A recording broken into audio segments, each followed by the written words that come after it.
Hey, Margaret. Yeah, Anton? You know what people don't talk about enough? What? How Wilhelm's conception of his own sexuality would be seriously warped as a prince of the Swedish royal family.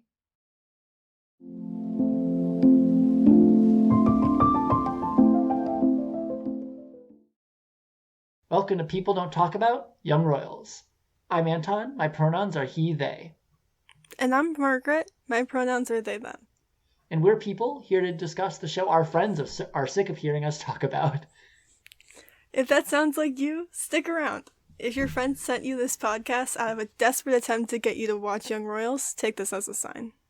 Go watch Young Royals, then come back to this podcast. Anton, what are we talking about today?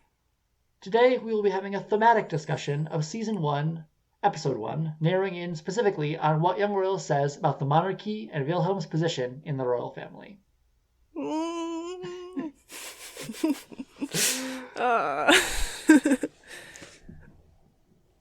In this discussion, we won't be summarizing the plot of the episode, because we already did that.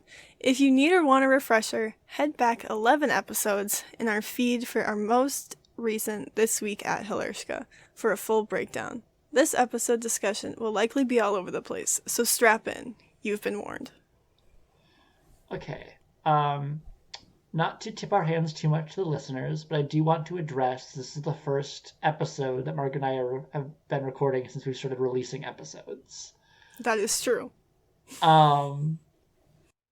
Like the last 3 episodes you would have heard were all recorded the same day our trailer came out. Yes. Which is crazy because last week episode 2 came out. So, yes. To those of you who hopefully have stuck with it and are all the way here on episode 12, 10 episodes later, you are truly the real ones. Shout out to the real ones. Shout out to the real ones. Call back. Who listened, who've been listening since episode 1 dropped.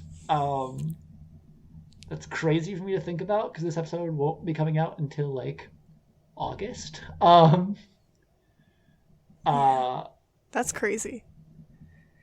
But it's now June 12th, just for reference, and this episode won't be coming out until August. Yeah, that is the unfortunate but necessary part of producing this podcast for both of us because we both, Margaret especially, but me eventually, will lead very busy lives, or at least we foresee busy lives in the future. And so I do want to not necessarily apologize because it's what we got to do, but like I just want to let you guys know up front, like we are going to be the main episodes of the podcast are going to be pretty far out of the loop of what has most recently been released, because we really got to have a buffer if we're going to make sure we can produce weekly episodes for you guys. With that being said, be on the lookout for eventually a maybe more like question and answer type episode to kind of more align you guys with us in a more real-time kind of feedback. And bonus episodes, we're going to try to like make those as close to time of release as possible to kind of make sure we can be a little bit more topical. But like main discussion episodes, like our feelings on the show are not going to really change from episodes to from episode to episode in terms of like what our thoughts are on a given topic. So it just makes sense to go this far ahead. But I wanted to take this moment before we get into the actual episode to just really shout out all of you who have been listening, even if maybe you joined just an episode ago. But I have no idea how big this podcast will be by the time this one comes out. But thank you all for listening, and I hope you're enjoying it. Currently, also I just pulled up our analytics. Currently, our podcast has 149 plays. Yeah. I'm proud of that. Yeah. That's sick. And also, like, again, I think that shouldn't be surprising, but I do want to quick shout out our listeners from Sweden. Big time. I don't know why my little American brain didn't necessarily like. I wanted us to have listeners outside the U.S. Like I think in an earlier episode, I think we literally call out like, here's for listeners outside the U.S. Literally, like over a quarter of our listeners the last time I checked, or like a little over a quarter, were from Sweden. Currently, 27%. Yeah. So, okay. I didn't want to make this a whole thing at the start of this podcast because this might end up being a long boy. But I did want to. I would be remiss if I didn't shout that out in the first episode where it is relevant.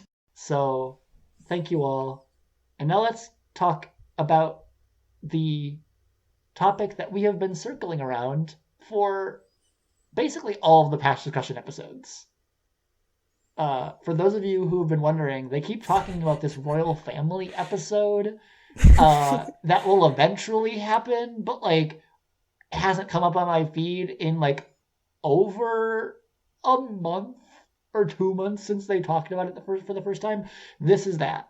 Welcome to Privilege Punishment, or Privilege/Punishment. You guys can be the judge of how we say it. We can't really agree or could come up with a definitive version, but it is obviously based off of the line that Queen Christina says within the first 10 minutes, probably but before that, of this episode, where she tells Villa that being a prince is not a punishment but a privilege, or a privilege, not a punishment. I'm forgetting the order, but that's the gist. Yes, it's probably privilege punishment and then punishment because that's how I ordered them. That's how we ordered the name of the episode type. Oh, okay. Gosh, I'm sorry, guys. We haven't recorded in a couple of weeks. I hate when was the last time we recorded? It was weeks ago. It was weeks ago. I mean, because it would have been over 3 weeks ago, because it was when the trailer came out. I only had 3 roommates when we recorded last. I have 5 now. Yeah. Almost a roommate a week. Yeah. All right. Margaret also got a haircut. I did. I impulsively cut my hair in the bathroom. Yeah. You can't see it. And also it wouldn't make sense to post on the Instagram because again, this won't come out till August. I'm living my British gamer twink boy dreams right now. It's just as a visual sense, just kind of imagine it about the length of Wilhelm season 1 hair. Yeah. Yeah. In the front, at least. Yeah. I also bought blue hair dye today. That's amazing. We'll see how this goes. I was not told about this before I hopped on this episode. I'm not going to do my whole head. Yeah. But I want to do it so that when I brush my hair back like this, because I keep doing that, there's blue. Which Margaret is starting from like basically like their middle part and then pushing back. Yeah. Like I want there to be blue on the sides. Like I want you to see the blue. So I bought blue hair dye today. I talked to my therapist about it. We're ready to go. I don't feel if I. This is probably the most unhinged beginning we have had. I was about to think about it, and then I realized I didn't need to. I have no idea how long we've been recording, but this is a lot. This is gonna be great. We haven't been this unhinged since our bonus episode. Yeah, and if you have also shout out to the bonus episode. Also, we have fewer listens to the bonus episode than anything else. So like. We have the most for this week at Hilarshka, which is coincidentally our least favorite to record. Yeah. I think that's really funny. In all fairness, it's been out longer. I know, but I think that's really funny. Yeah, it's very fair. And also, as much as I love our Revolution episode, it is also very unhinged. It's chaotic as fuck, yeah. Okay. And then there's this episode. Okay. Okay, I wonder if just episodes ending in 2 are just going to be chaos. They're going to be troublesome. Yes. Okay, to what I was talking about in the cold open, aka actually getting this discussion started. Alrighty, Exactly. Okay. So what I was talking about is that as a prince, as a member of the royal family in Sweden, or any country with a constitutional monarchy, the royal family's main function is to be symbols of the country and are therefore I wrote down that they're kind of like national products. Mm-hmm.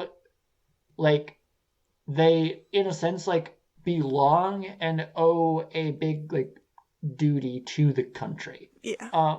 And then after that, I wrote something that like this is part of the reason why, as much as I do want to agree with what the creators of the show and the actors on the show have said, that this is not a show that really fronts homophobia as the cause for people's actions. Mm-hmm. But I think I want to acknowledge the institutional homophobia that almost goes unacknowledged by the characters because it's so ingrained. Yeah.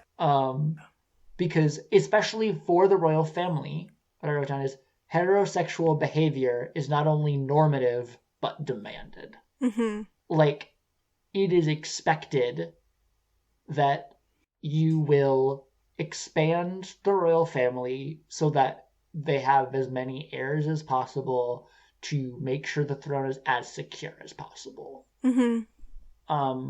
And something that I kind of just want to be, honestly, I think is a good thing to put at the very first of our privilege/punishment episodes is, while doing my research for this episode just about the Swedish monarchy to kind of get my facts straight a little bit, I found this quote in an article that I unfortunately did not cite. I'm a very bad English major. But I basically found this factoid, which is, quote, "It is in fact even possible that the Swedish monarchy could one day be abolished.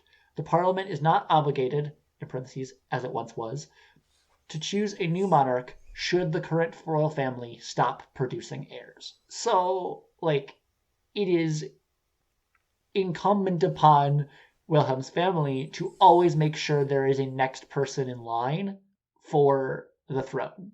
Because if their family line ends, Parliament does not need to keep the monarchy being a thing. And in modern day, it may make more sense to abolish it at that point. Yeah, I watched a show on Hulu called The Great, and its tagline is literally "an occasionally true story," so I don't know how much of this is accurate.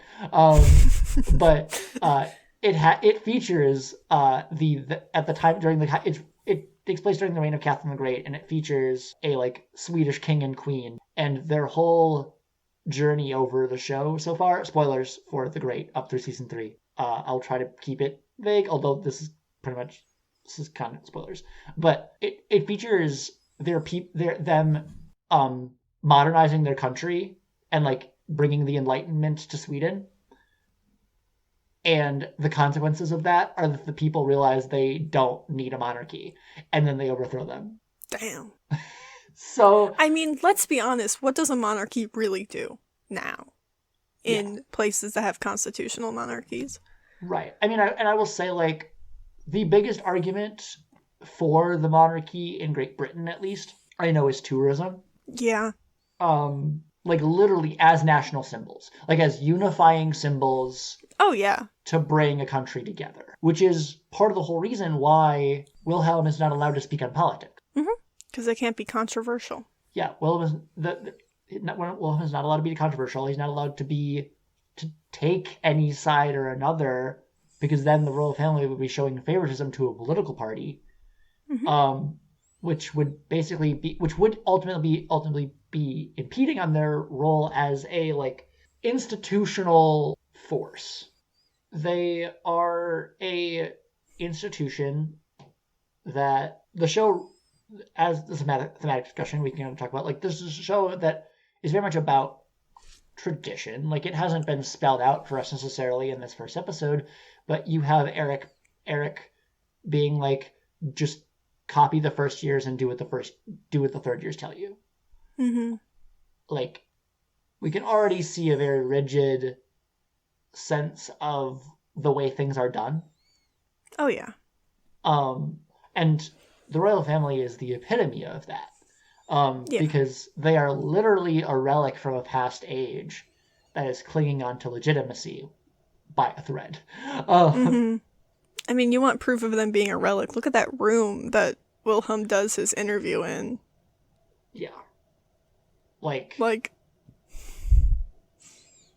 that painting? I mean, that entire palace is peak, like, 18th century, like, beginning of the 19th century. Like, it doesn't even verge. I mean, I guess I don't know Swedish architecture that well, but it is based on my knowledge as an English major of, like, what, like, British aesthetics were at the time. Like, that doesn't even look like it's veering towards, like, mid or late 1800s. Like, you're talking, like, as old as America level, like, architecture. Damn. When was America founded? Not founded. It became its own country 1776, something like that? We declared our independence in 1776, and then 1789 is when we officially became a country. Okay. Like, at least a recognized one. Like, that was like the war when the war was over. Okay. Wasn't a history major. Yeah, you're good. And also, I mean, sure, that's very, very interesting for our, like, 27% Swedish audience. And then the rest too are also like we went to like 5% and 7% in like other countries, which I'm pretty sure over 50% is not from America. So yeah, this American history is going to be great for them. Yeah, I mean, apologies for the Americans Americaning about America and making everything about ourselves. But that's my reference point for how old things are. Is it before or after America? I think that's valid. Yeah. Okay. Because it's a baby country. Yes, but I will say, like, since you brought up that opening scene, I think that's very important to talk through, and maybe that's our biggest look at the royal family in this episode. So I think it's worth kind of slowing down and kind of evaluating what we learn in that sequence of scenes. Let's do it. So I kind of went character by character. Yep. And I want to start with the head honcho, Queen Christina. I like that you called her that. That was really good. You're welcome. And for the king and queen, because we haven't really talked with them much, I just want to like start off with our first impressions. Christina's a bitch. That is one way of putting it. Can I say that on main? I mean, is that bold? It's not a hot take if it's how I feel. I mean, I want Margaret to acknowledge that your feelings might be somewhat colored by later episodes, not to spoil too much. No, they're not, and this is why. Okay, defend yourself. I will. Wilhelm is trying to emotionally regulate himself. She rips his hand away. Yeah. She tells him that she makes him deliver a speech that says, "Nobody is more disappointed in me than my family." That's emotional abuse. Yeah. I also... Yeah. No, what? What's up? Oh, I was going to say, because after she after or before, like, she pulls his hand away from biting his nails, like, everything she says there is an echo of what August will say later in this episode. Yeah. Is like, going to Hilarska will mean you're associating with the right people. Like, which is classist. It is explicitly classist. Like, like, enter Simon. Yeah. Yes. Where you get this situation where it is very clear from the moment Wilhelm walks in that she is deeply regretting ever sending him to public school. Like, that is what she is blaming on this entire situation. Which, honestly, I'm going to fully admit, I think up until this very moment, had not stopped to question that framing of why Wilhelm is acting up. My brain automatically went like, it was because they sent him to public school. Oh. But because I think I just unconsciously accepted Christina's framing. Mm-hmm. But I think when we eventually get to Wilhelm in this little section, I think I'll speak to like what is the theories now going through my head, which is probably the one you have, because I've not thought about it this much until now. No, I think Queen Christina. See, I know especially in queer circles or people who are using queer vernacular, this is meant to be a compliment. I want to establish that it is not. Um, Queen Christina in this situation, in this scene, is exclusively a queen derogatory. Like, in the sense that, like, she is talking. Okay, I'll let Margaret laugh himself out a little bit. I wasn't expecting you to say that. Queen derogatory. That was really good. Now that Margaret has laughed themselves out, I want to say that what I mean by that is that she is exclusively the Queen of Sweden in this scene. She is not mother to Prince Wilhelm. No. Like, I've talked about it before. Basically, I said it before and I'll say it again. She is managing her son as a problem that she needs to fix. Big time. And she's not parenting. Like, that is not parenting. No. Or at least not good parenting, I will say. Like, she is a parent, so technically she is parenting, but, like, it's not good parenting. No, it's damaging. I mean, said as two early 20-somethings, but I will say, like, I think we can judge parents all we want. Yeah, we can say that. I had a bad dad. I had good parents, but which is you can still say that. Which is my context for, like, being like, my parents wouldn't do that. Okay. Yeah, exactly. There we go. Yes. Speaking of parents, King Consort Ludwig, I've called him an enabler, and I'll repeat that. He's an enabler.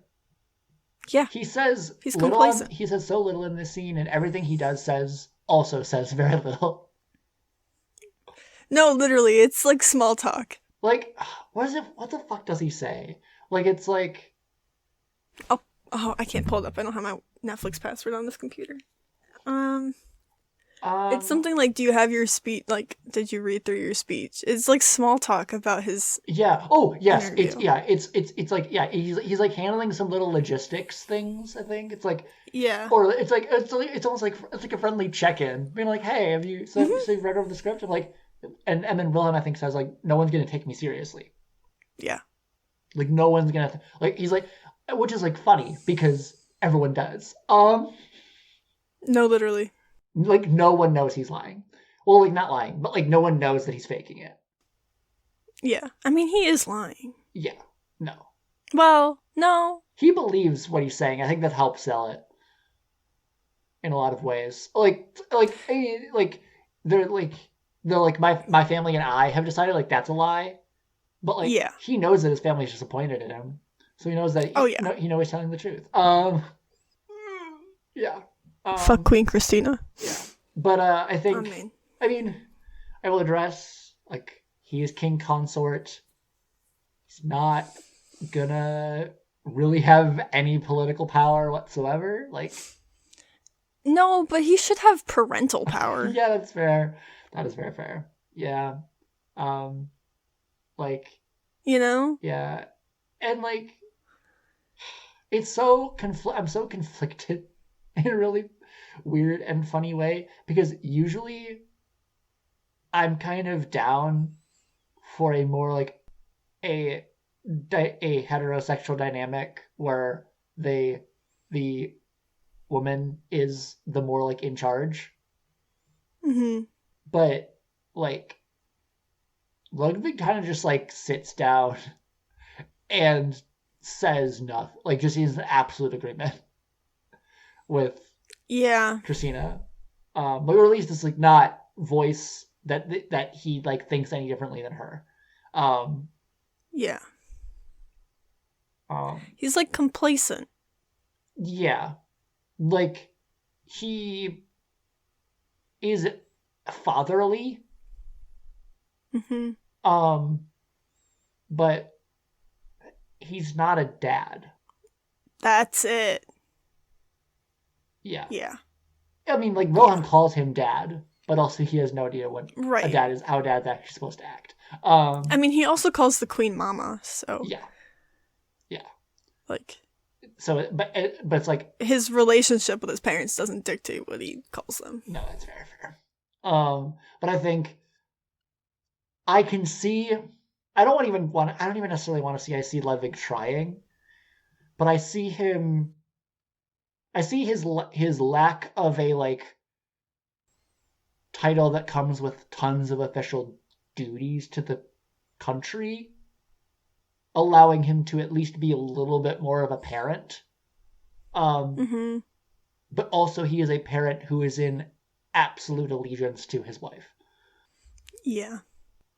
Which I guess if his wife was like, but also like you marry into the royal family, like you marry a woman who you know is going to become Queen of Sweden. Yeah. Like, you know what you're signing up for. Yeah. And like he must be down for it. Like, or at least has gotten used to just not really going against whatever her ideas are. Or at least propose, or even like propose, even like some of these ideas could be his own. Like we really don't know. Like Christina is kind of like the force behind all of them. But like, if he does suggest anything, I don't think he's not going to suggest anything that Christina wouldn't like. He doesn't anything that he doesn't think Christina wouldn't be at least partially on board with. Yeah, I'd agree with that. All right, we've talked about Eric pretty extensively last episode. It's almost like we planned that. But I think almost the question that I want to pose to us is something we addressed, but like in the context of this question, in this episode, I wanted to really address: how does Eric fit into this system, this institution that we've been talking about? And the answer might kind of be obvious, but I just want to like directly state it. Like both. Well, he's the heir. Yeah, like both. I think about that. I mean, how does he fit into the monarchy, and also how does he fit into the family? Well, he's the heir. Yeah. So he is, he's the crown prince. He will become king when Christina either dies or steps down. They follow, I think we've talked about this before, the heir and the spare. And he embodies everything that they need him to. He's, cool, confident, and competent under public scrutiny. Your actions reflect on the family. Stop being selfish. It's not so hard. You must learn to keep up appearances. That's it. Morgan and I were having a little game. We're trying to figure out, remembering what line I was thinking of. That's what I was thinking of. And that's ultimately, I think that is what he's mastered at doing. Like, we don't know, like we never see Prince Eric alone in this episode. And so we can never really know if he's putting on an act even for Wilhelm. But I think even then, we see him in private and then we see him in public, and they are two sometimes subtle, sometimes greatly different people.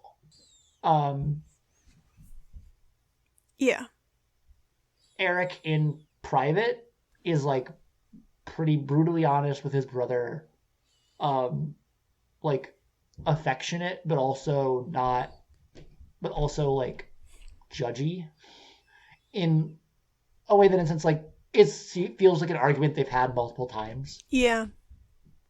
Or like a lecture he's had to give multiple times. Or at least this isn't the first time. Yeah. Eric seems more dad-like to Wilhelm than Ludwig. Like, Ludwig is obviously his father, the man that Wilhelm calls dad. In the sense of actually... But in the way that they interact... I think I pinpointed it.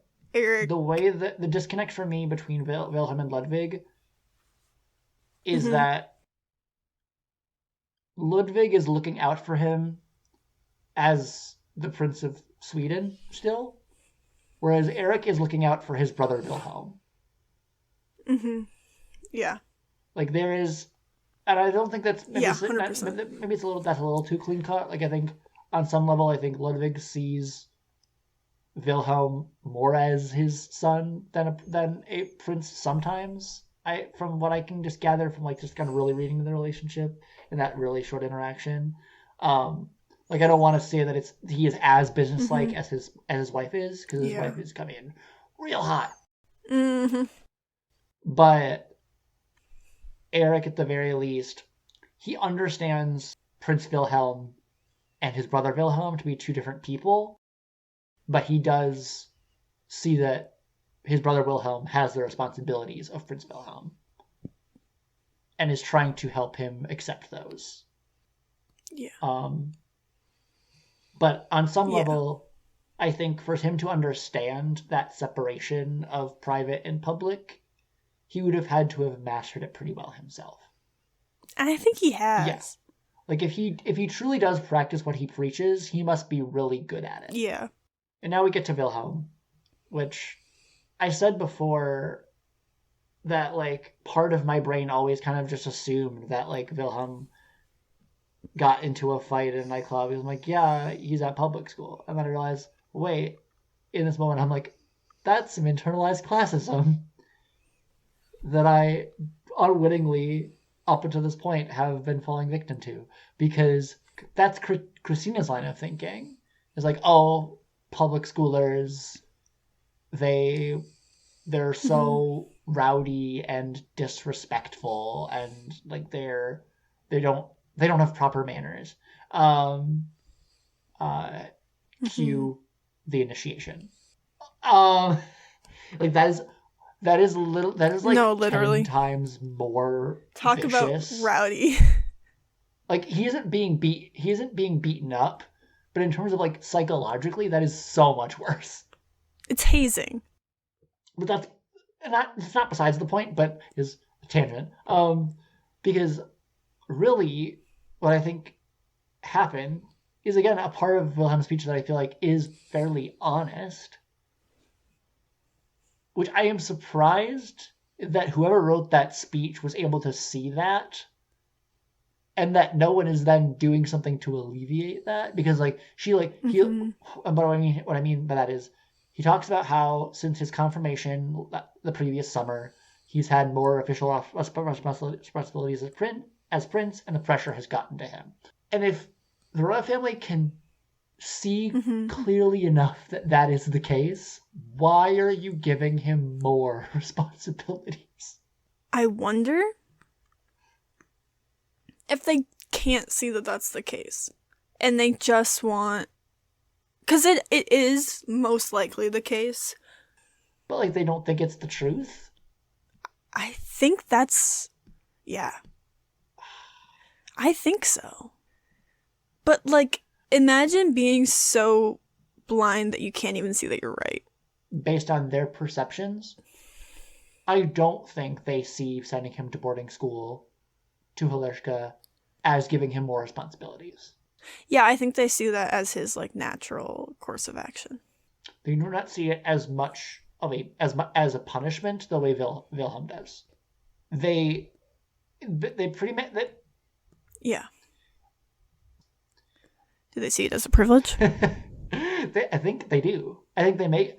I think that they make it pretty clear that like we should have done this in the first place. And while their thinking is definitely off in terms of like how they're thinking of public school, I think their thinking is also off in how they view Halershka, because they, or at least how they, or what they think how Wilhelm's gonna react to Halershka.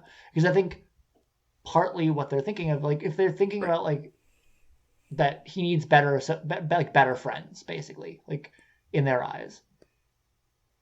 I think the way I perceive their thinking is that they think that Wilhelm going to public school meant he was like being too comfortable acting like a public schooler would, quote unquote.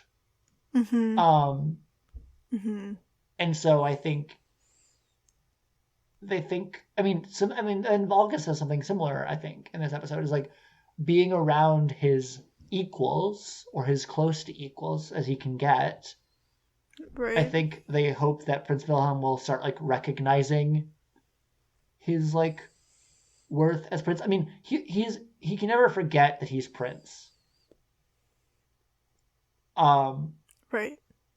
At Hilershka, which I would potentially argue, like, we never see his life at his state school in Stockholm, but I would like to believe. Mm-hmm. I guess, to be fair, I don't know if his school is in Stockholm. I'm just kind of guessing that because he seems to actually maintain a room at the apartment at the palace, or I don't know.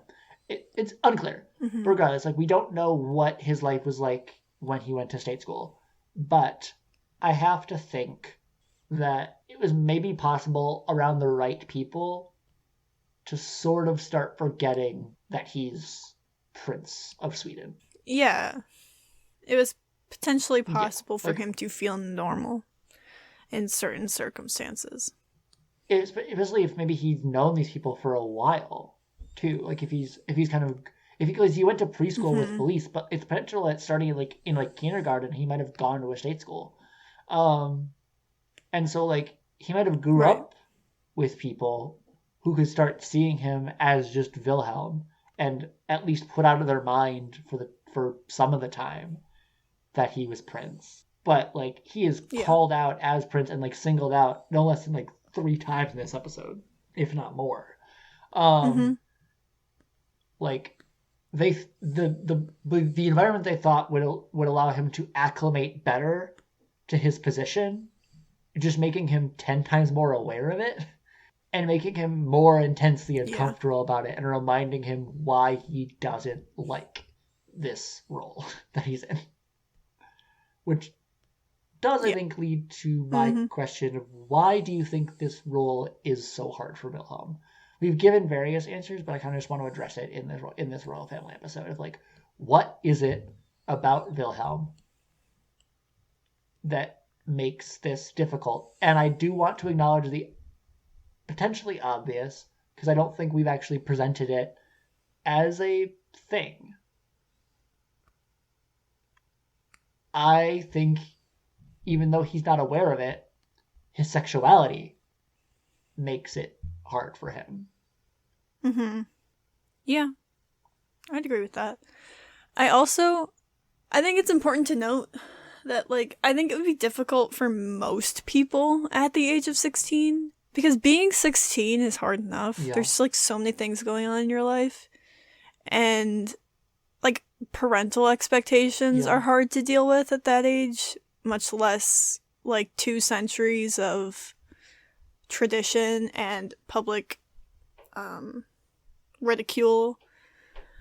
But also, it's no secret, Homie has some mental health concerns.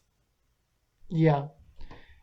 And I mean, also, to speak another kind of obvious thing that we've talked about, like we've mentioned how the second time we see like Willow like alone, like in his room at Alershka, like looking at his phone, like we've talked about how exhausted he looks. And I think we both recognize that as introverts, as being quote unquote like peopled out.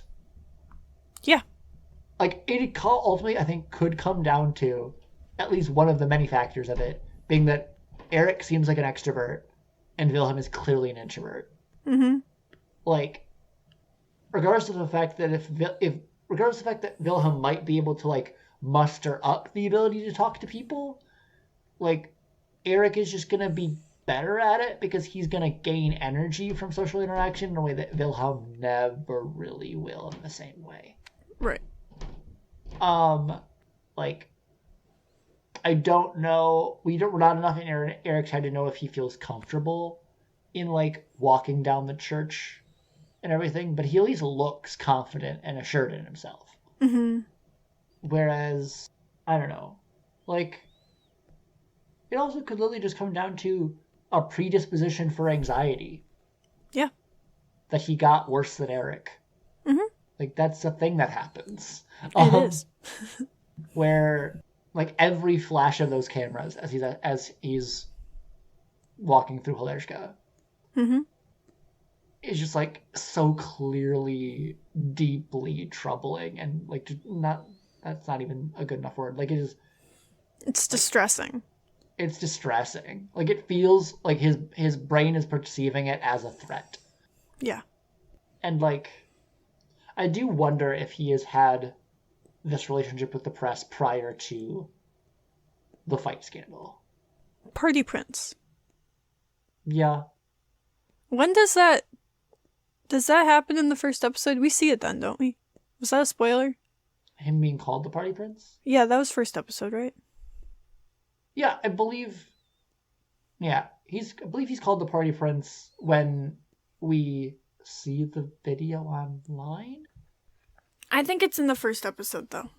Regardless, I mean, we know what the video. We know the video, and I Yeah. think we can all at least extrapolate out what Willem's reputation would be at least after the video. Yeah. Wait, I just had a flash. I think the comments that can't come up after we see the video as the audience for the first time is like one of the comments is like "Party Prince gone wild" or something like that. Yeah. I think you're right. Yeah. So okay, that was kind of a long way to say, like, yeah, like he at least has gotten the reputation, but like from this video. But I do wonder how much of a presence he actually had in the press before this video. I would imagine quite a bit.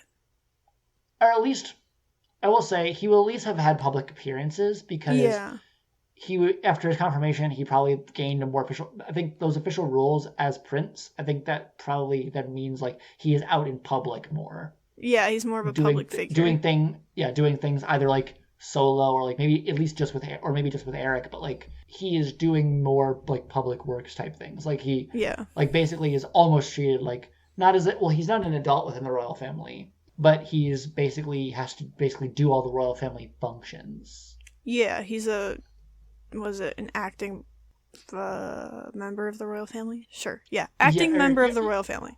Yeah, or like, yeah. And so, yeah, he is like an active representative of the royal family, but I can only imagine, like, I don't know how much of a reputation he would have had. Like, I think his reputation may have been, like, solidly neutral up until this point. I think it's possible to say. Yeah. Because I mean, I don't know if there have been little scandals before this, that the royal family has been able to smooth over or like given Wilhelm any chances. But I also don't necessarily see the royal family as people who give more than one chance. Me neither. So like, I do think this is the first time he's actually stepped out of line where like the crown is found out. At least in a significant way. Yeah, in a way that hits national news. Like that is the thing. Yeah. I think the fact that it happens does not matter as much as there being like video proof of it and like it getting out to the press. So like this is his first scandal, and so at least that's kind of what we're going with. But I think regardless, he was already uncomfortable with that press attention. And I think you got to think like even when the press feels quote unquote neutral about somebody, anyone who follows like celebrity culture in the slightest or knows about it realizes that like even when a celebrity isn't particularly loved or hated, like everything about them is dissected and analyzed and to try to be like deciphered by various people. And so like I don't know if the tabloids are as bad in Sweden as they are other places with constitutional monarchies, but I know I'm pretty sure like Prince Harry is in court against the tabloids right now. Yeah, I mean we at least as Americans are Americans are obsessed with the British monarchy. Yeah. Yeah, and like Sweden doesn't necessarily have like a former colony with as much of a big population as America or everything like that. So like there's not necessarily equivalent to that, but like within Sweden, I can only imagine like, well, us in America might not think about the Swedish monarchy all that much if we aren't watchers of young royals. Like within Sweden, like everyone probably kind of thinks about the monarchy. I would imagine, or at least has like some form of an opinion on it, even if that opinion is like, I abstain, or like, I don't care either way. Like that in and of itself is an opinion and is a political statement. Which all goes to say that I feel like I do feel like Wilhelm is acting out because there is a lot of pressure. Which, dang, I just realized I did another thing that I've been doing, which is that Queen Christina's powerful, man. She got in my head. She's manipulative. Another thing I've been assuming is that the fight was Wilhelm's fault, which we clearly see that it is not. He does not throw the first punch. No, he doesn't. Like, do you remember that day at lunch we analyzed it frame by frame to figure out what the fuck happened? Yeah. And what's really funny is that during that entire time, we didn't backtrack it enough times and put on the right subtitles to recognize that person asking if they can take a picture. Yeah, we did. We did? Okay. Yeah. I can't remember that. Yeah, but we had to have. Yeah. But also, like, is that like weird that blonde douchey looking guy that like was coming down the stairs that kind of seemed to like instigate something.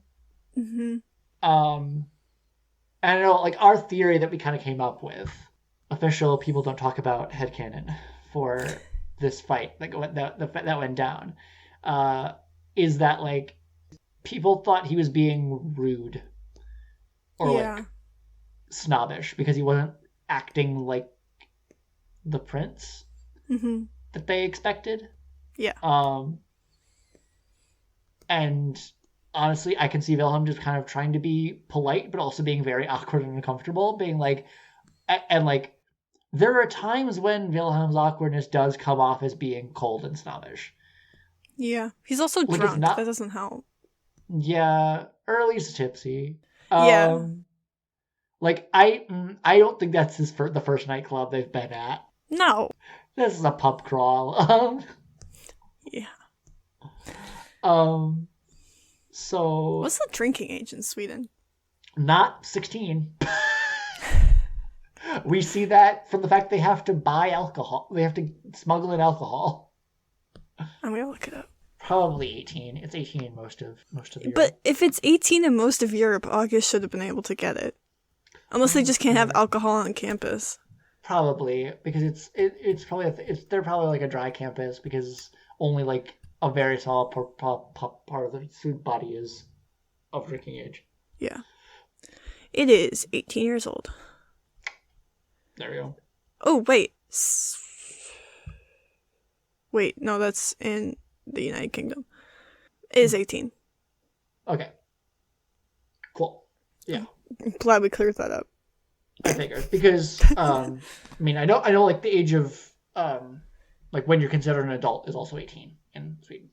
So like the U.S. is one of the only places where like the age of adulthood and the drinking age is two different ages. And the age of consent. It's 21. And the age of consent. Well, age of consent is varies by state, but that's okay. Regardless, that's completely irrelevant. That's completely irrelevant. My God, we are so bad at this today. Y'all are real ones. Like, oh. See, I know we were gonna be a little unhinged because I didn't really necessarily go into hosting this episode with like a structure. Anybody who's made it this far in the episode, go back to our Instagram and comment what the most out of pocket thing we've said is. Because it's just, oh my God. I hope we're making sense between the absolute like, they're not totally unhinged, but like the absolutely irrelevant tangents we've gone on. Yeah. Speaking of semi-relevant tangents, Yeah, let's have it. this episode is already going to be long enough, so I don't want to spend too long on this. But I do want to talk about and give some acknowledgement to the very lengthy Wikipedia rabbit hole I went down to try to figure out what the hell that painting is behind Wilhelm when he's giving his speech. I am sorry to inform all of you that I could not find the exact painting. So it wasn't until like this morning that I considered the possibility that it might be like a fake painting. Yeah, that's possible. I mean, it is Like a that- set, after all. Yeah, that like isn't of an actual queen, like isn't a known painting. Right. Because I'm like, I feel like there'd be a record somewhere of like what paintings are in the Swedish royal palace, Probably. and like I probably should have been able to find them. If someone is able to find that painting and like knows who and what it is and like everything, like DM us on Instagram. But like as of this episode, I wasn't able to find it. But I do have a best guess, which my best guess is Queen Consort Josephine of Leuchtenberg. That's my best guess. I definitely was not a German student. I was. How's it spelled? Leuchtenberg.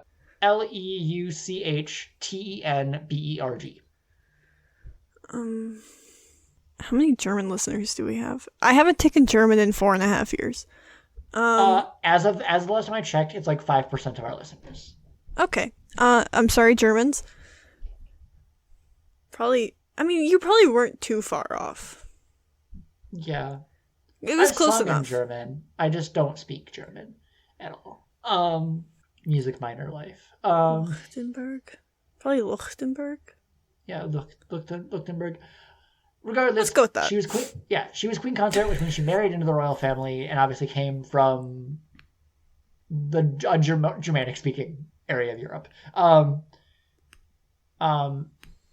Based on the style of the painting, it feels like it'd be like the correct era that I kind of set it at, which is like mid 1800s. And then in terms of like the face shape and the hairstyle in the paintings that I have found of Queen Consort Josephine, that seemed to be generally what she looked like, and like other queens didn't look like that. So like at least have, and it's like a lot of them would have like rounder, either a rounder face shape or like a different hairstyle. So like that's the best match I could find. All right. And like I don't know, I just want to read off some things about Queen Consort Josephine that like again, I just want to honor the research that I have done. And like I will honor just like a lot of this is sourced from Wikipedia, so like feel free to fact check me, Swedes who know their Swedish history. But like I think it's just kind of interesting thinking of what prior era of Sweden's monarchy this painting is like potentially harkening back to, if this is the person I'm thinking of. Queen Consort Josephine, was regarded as politically active during the reign of her spouse and acted as his political advisor, actively participating in government affairs. She is acknowledged as having introduced more liberal laws regarding religion, which in the case of Sweden would mean greater tolerance of Catholics. Which I guess we don't really know the religious affiliation of the Eriksons. But coming from Venezuela, which is a majority Catholic country, or I guess Omar is from Venezuela. I don't know if the Eriksons are. I just realized. I don't know if they do. I don't think they ever say. Okay, yeah, but coming from a Latin American background, presumably, unless they are from Spain, which I kind of doubt based on their accent. Basically, if that is the case, then like if they do subscribe to a religion, they are probably Catholic, which then that would basically mean that, which is like also as another divide between Simon Wilhelm that we haven't really thought about. Basically, she was a quote unquote social success the instant she came to Sweden. Even before she became queen, she was very popular. She was described as beautiful and dignified, perhaps too thin, but very intelligent and quite delightful toward all. No one has anything to reproach her for other than for her Catholic religion. Fuck. What the hell? Yeah, that was Fritz von Dardel, who said that in 1838. Right. She participated and led charity work for poor women and children. She was cheated on heavily by her spouse before she became queen, when she was still the crown princess.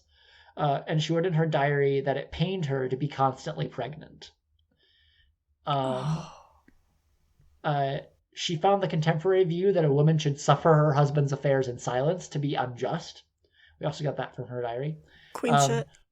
Her dignified behavior meant that the public at large and even her father-in-law sided with her.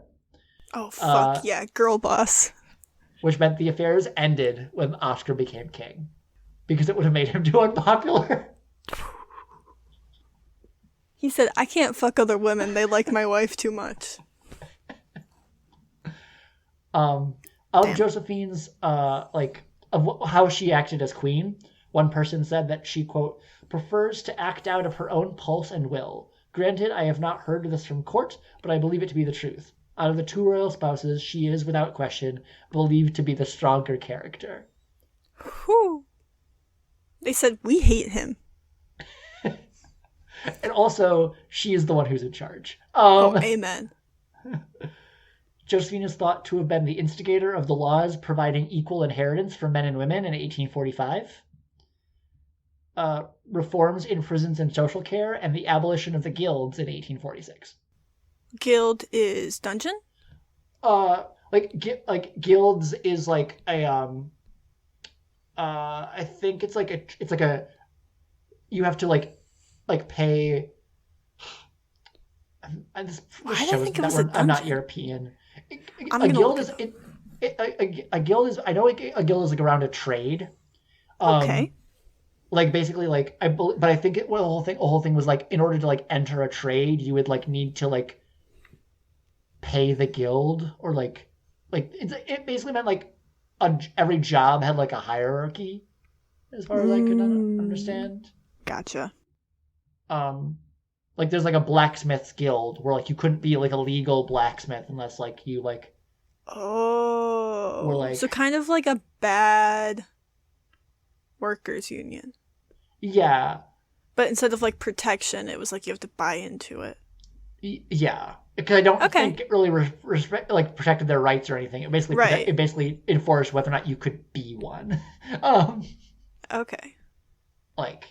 As far as I can tell, yeah. No, go ahead, because this is completely unrelated.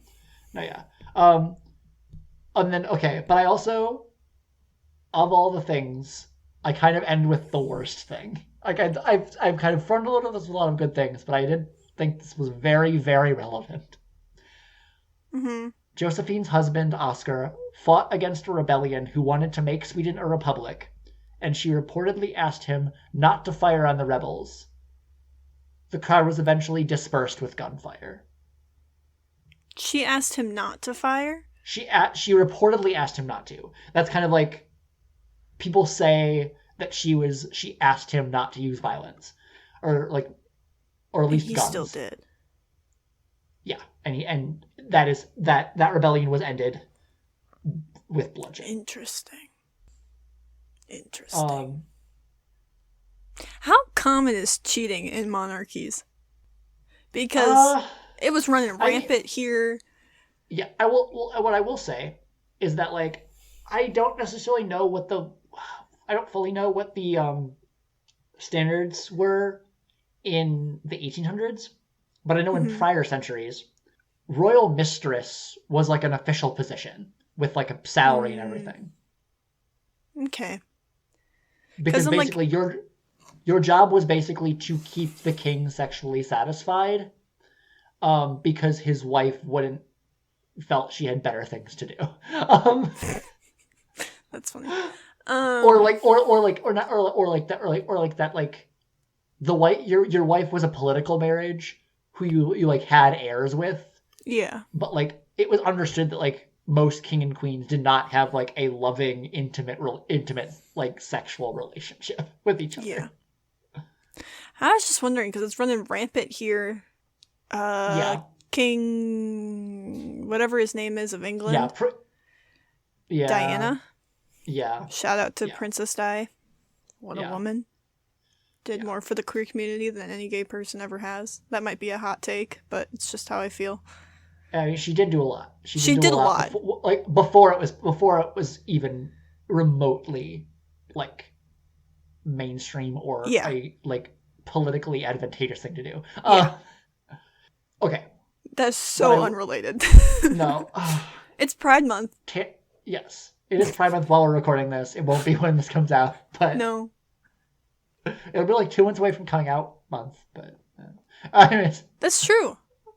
Yeah. All right. I will say a side note, but also is worthy of notice in this episode that I also learned from this rabbit hole. Queen Consort Josephine's granddaughter-in-law, like the woman who married her grandson, was Queen Consort Victoria of Baden or Baden, B-A-D-E-N. She was a Nazi sympathizer. Who died in 1930, which was 3 years before Hitler took power. But you know, when she was an early Nazi sympathizer. She said, "I was a Nazi sympathizer before it was cool." Like she was a Nazi sympathizer before Hitler, like forced it on everyone. Like he technically, the scariest part about Hitler is that he technically won the majority of voters. Yeah, he did. Like he technically won a democratic election. Yeah, he did. With probably a little bit of coercion in there, you know. But most political leaders have. But also, fascism is effective. Unfortunately. It is horrible, but it is effective in the right circumstances. Yeah, people love to buy into hate. Anyways. Yeah. But what I say this to say, Queen Consort Victoria of Baden could be Wilhelm's ancestor. And we don't know when Young Royal's timeline splits with our own. So, like, we don't know how far back, like, the timeline of the royal family in Young Royals, like, aligns with the people I've talked about. Right. And the only, like, further evidence I can have that, like, it isn't a very, like, recent editing of the, like, of history, is that I learned that the father of the current king of Sweden died in a plane crash when his son was only 9 months old. But the current king was born in 1947, which is way earlier than Christina. Wait, the current king of Sweden was born in 1947? Yes. He's quite old. How old? Wait. Can you see me trying to do this math in my head right now? He's very old. He's the longest reigning king. Jesus Christ. He's 77. Oh, that's not that old. I was thinking like 90. No, yeah, he's 77. But he is the longest reigning monarch in Swedish history.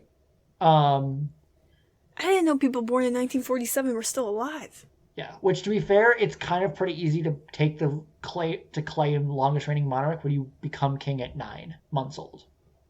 Oh, yeah. Wait. They made him king at 9 months old? I mean, he probably had some regents taking care of it, but, like, that's how it works. I just figured they had someone step in until he was 18. Well, yeah, that's a regent. Like, that, but, like, he is technically king. But everyone... Fuck! Like, he is king, but, like, other people are... Like, a regent basically means, like, you're running the country because the current king, like, the king or like, queen who, like, technically holds power is not able to rule. Because they're still in diapers. Yeah. Haven't even said goo goo gaga yet. Yeah. But, like, it is... But, like... my thinking with this is, I don't know. I'm forgetting what I was thinking exactly when I wrote this down. But basically, I wrote like, It's okay. given the painting, I'm gonna guess they line up at least until 1859, like the timelines do, because that's when Josephine's husband, King Oscar the First, died.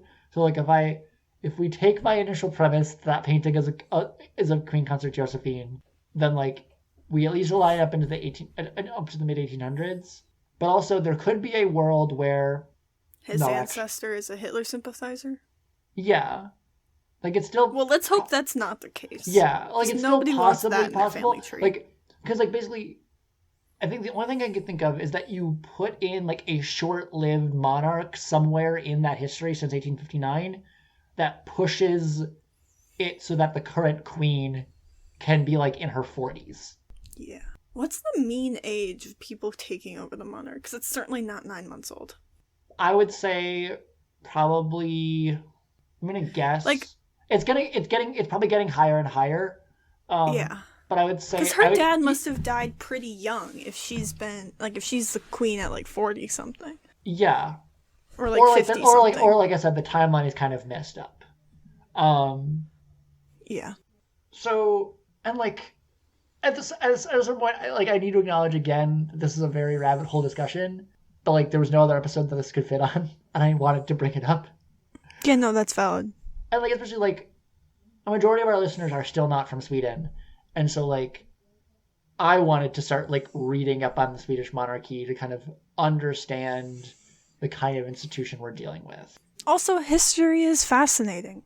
Yeah, history is fascinating, and like this is my episode to just like do some research when I feel like it. Alrighty, I'm trying to think if there's anything else to say about the royal family in this episode. Like I know what we said towards the end of last episode that like this episode would also be about like more upper class things that are also like kind of relevant to this episode. Mm-hmm. But I think we've addressed a lot of those in terms of like the way they function. The only other thing I took notes on was, do you think being in the royal family for Wilhelm specifically is a privilege, or do you think it's a punishment? Not how he sees it, but do you think which one? It's going to be a cop-out answer, but it's like part of why this is titled what it is. Mm-hmm. He is undoubtedly privileged in society. He has privilege. Yep. But there are definitely punishing aspects of the role that means that it's not all suns and rainbows. Right. Especially for someone and nothing is. Especially for a queer introvert with anxiety. Amen. Like, I don't know. One last thing I will say, that I kind of just wanted to bring up in this episode is that little thing about me is my junior year of college, I had a roommate who was from the UK, and he was visiting me again. Shout out to him. Hey, buddy. Hey, mate. I'm not going to say your name because I don't know if you want me to, but I do want to address that. Part of the reason why I might be a little bit out of it is that like I, against my own intentions, zoomed ahead to watching all the way through part of season 2 this past weekend because my former roommate wanted to listen to the podcast, which meant needing to watch Young Royals to do that. But I do want to kind of address, I don't want to call him out for this, but I thought it was very interesting watching the show with someone who comes from a country with a monarchy. Oh, yeah. Yes. And I might, and like, I don't know how much of this is like I don't have like tons of like specific stuff for specific episodes, so I don't know how much of it I'll remember for future privileged published episodes. But I do want to say, mate, I'm not trying to like, I'm not saying that Young Royals totally changed his opinion on the royal family, because he's generally I think he is pretty like he cried when Queen Elizabeth died. And like he's a patriotic Brit. Valid. But it was very interesting sitting next to someone who was truly thinking through what it's like to be a royal from the perspective of a royal. Ooh. I'm envious of this. Like, when we got to Hilershka, he's like, and there are cameras everywhere? And I'm like, yeah, of course. And then it's a little bit shortly, he's like, God, Christina's a bitch. Or like, it's like the same thing you said. But like, and then he's like, and like, I do not want to spoil too much of what happens in the show. But like, I mean, we kind of get the sense of like, the royal family's not the greatest in the show. Like, he's like, do I want to say this? Because it's so interesting. If you don't say it now, you have to tell me off mic. I'm so invested in this now. Okay, what he said was, he started the sentence, if Queen Elizabeth was anything like Queen Christina privately. Wait, I didn't pretend I didn't say that. Or he's like, I don't want to know. Damn. Yeah. Also, he said something that knowing him, like, you don't, like, Margaret does not know him pretty much at all. But knowing him, it was a huge thing that floored me when he said, wow, I'm actually sort of starting to understand Prince Harry right now. Damn. Like, young royals remedying Great Britain's perception of Prince Harry. Because, you really gotta think about the fact that, like, at least Eric and Wilhelm, even though their names are kind of switched, like, are very William and Harry coded. Mm-hmm. I love Prince Harry. Mostly because I love his wife. And he's got cute kids. And his wife, gorgeous. Jesus Christ. Yeah. Anyways. Yeah. This is gonna almost be one of our longest episodes. I love British people named Harry. Harry Styles, Harry Potter, Prince Harry. I've yet to meet a British person named Harry I didn't love. I will establish we can appreciate Harry Potter. Fuck J.K. Rowling. Fuck J.K. Rowling. I need you to say that. Okay. Dumpster fire of a human being. If it wasn't the clear, story though. If it wasn't clear, if it wasn't clear from the Everything About Us, we are a pro-trans podcast. This is an anti-J.K. Rowling podcast. With two different sides of the coin. I was like, this is a pro-trans podcast. You're like, we are against. That's two sides of it's the exact same side of the coin. Yeah, okay. Yeah. Okay. It's just two ways of saying it. Sort of like a homophone. Wait, no. What's two words that are spelled differently but said the same way? Is that a thing? English major? Spelled the same? Or said the same? Said the same, spelled different. Said the same as homophone. Homophone. Okay. Spelled the same as homograph. Those were homophones of each other. They're the same picture. Yeah. I only know that from the meme. I am not a watcher of The Office. Oh my god, this is the most... I was not expecting this episode to be this unhinged, okay? I was expecting this to be very tame. I was not necessarily tame, but I was expecting us to get, like, unhinged in the sense of, like, going down a lot of rabbit holes, which I did, at the very least.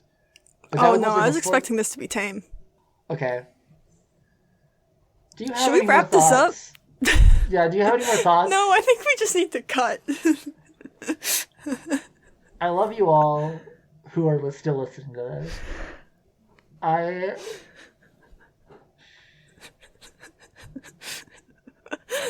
think we just have to go into the outro. We can't even apologize. We just need to go to the outro. We just need to be done. I hope you enjoyed those tangents and didn't find them annoying, like I'm currently finding them annoying.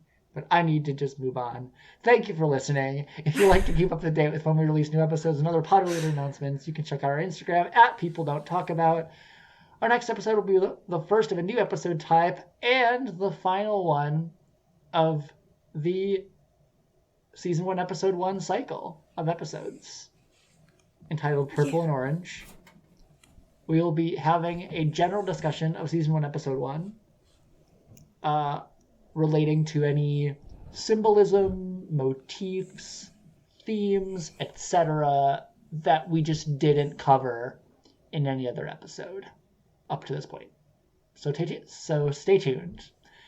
And with that, all that's left to say is, let's start a revolution, baby.